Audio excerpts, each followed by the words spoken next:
thinking Yes, maybe hand things over to the young ones. Yeah, so I'd like to start off by acknowledging that we're on the unceded stolen territory of the Coast Salish people, the Musqueam, Tsleil-Waututh, and Squamish.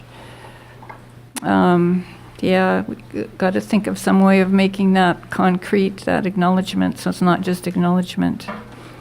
So the area of struggle that I've worked in the most is trying to get governments to end poverty and homelessness. And while I've been doing this, I've had this feeling in the back of my mind that what I should really be working on is tackling global warming, kind of like getting governments to do it like they tackled World War II. Or like Jean said, getting some democratically controlled transition. That would be great. So there's lots of groups today that are working on inequality and poverty, or on climate change and environmental issues. And I think one of the things that unites those struggles is they're both caused by capitalism, which is what we really need to challenge. So the community groups that I've worked with, starting with the Downtown Eastside Residents Association in 1974, working for things like getting Carnegie open as a community center, stopping tax buyers, trying to get higher welfare rates, trying to get maintenance bylaws enforced, then on to trying to stop nuclear war, trying to stop free trade and NAFTA, those kinds of things, trying to stop the feds from ending the Canada Assistance Plan, which basically destroyed welfare, writing a book about poor bashing, doing workshops on the evils of corporate agenda. And then about 30 years ago, I got convinced that the way to get a better society was to be in government, so I ran for city council and MLA and mayor, and I'm actually the most defeated candidate in Vancouver, literally.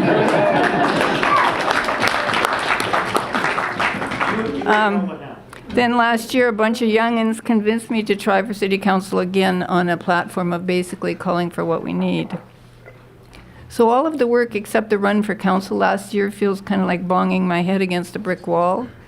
In last year's campaign, I ran as an independent, supported by an ad hoc coalition of social activists and groups, and we called for a political revolution. And it kind of seemed like more people than we might have imagined are ready for one. All over the world, new, more radical projects are taking shape to take back cities. In Barcelona with Ada Colau, in Jackson, Mississippi, in Valparaiso, Chile, where a communist and an anarchist former student radicals have won the city government. There's a global network now called Fearless Cities. So we're thinking we should be more fearless in our politics because people are willing to stand up and fight for the city we need. So one of the questions Jean asked was, what ideas do you have about linking together different struggles in the city which all confront the same forces of greed and oppression?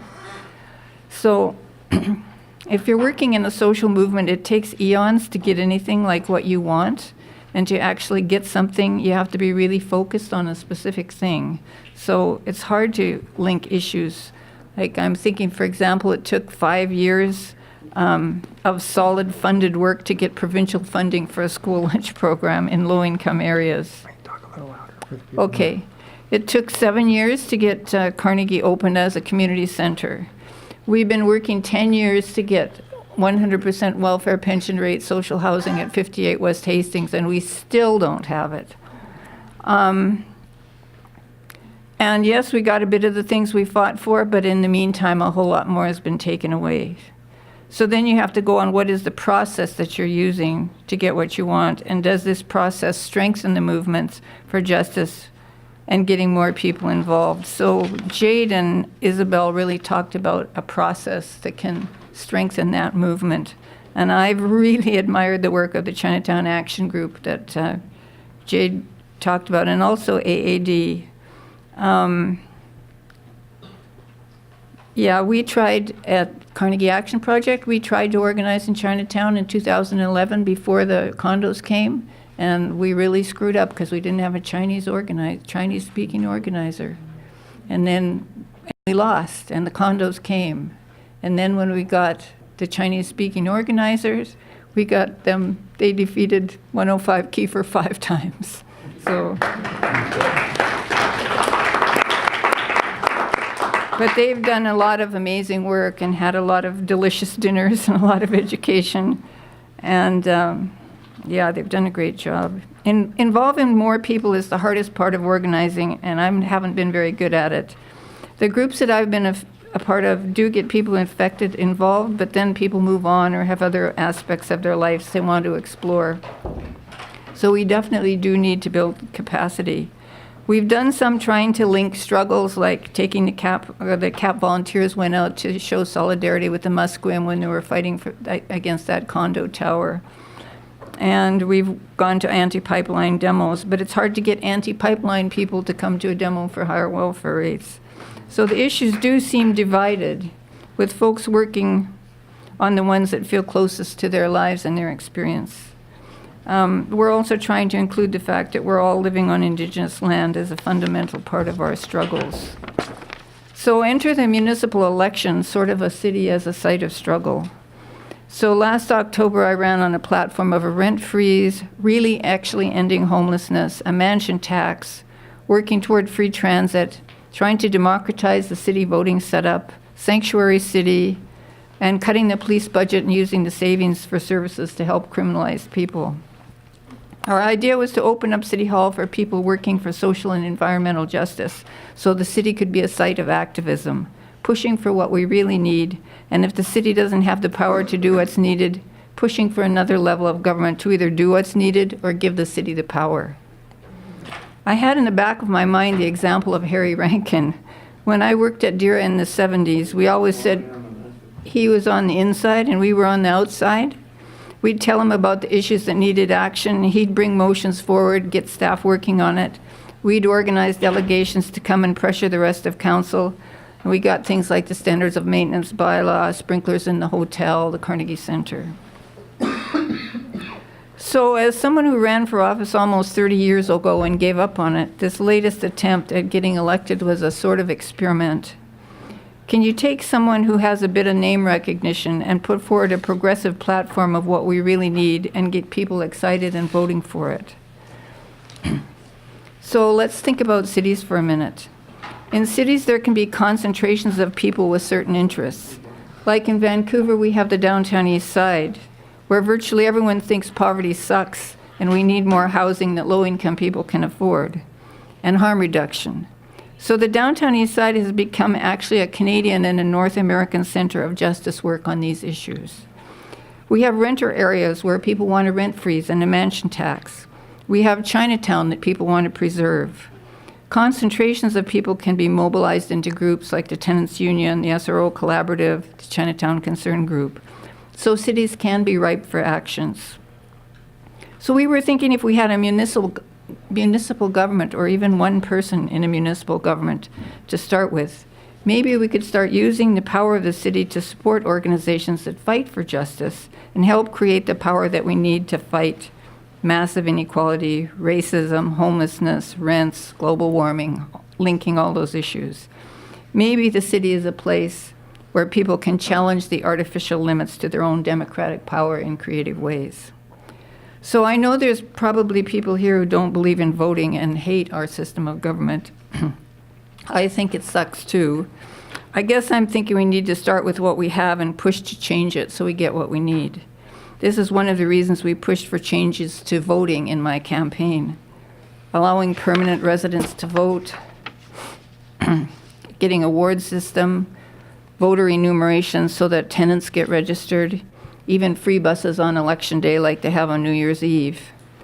I really like that quote from Ursula Le Guin, "We live in capitalism. Its power seems inescapable. So did the divine right of kings.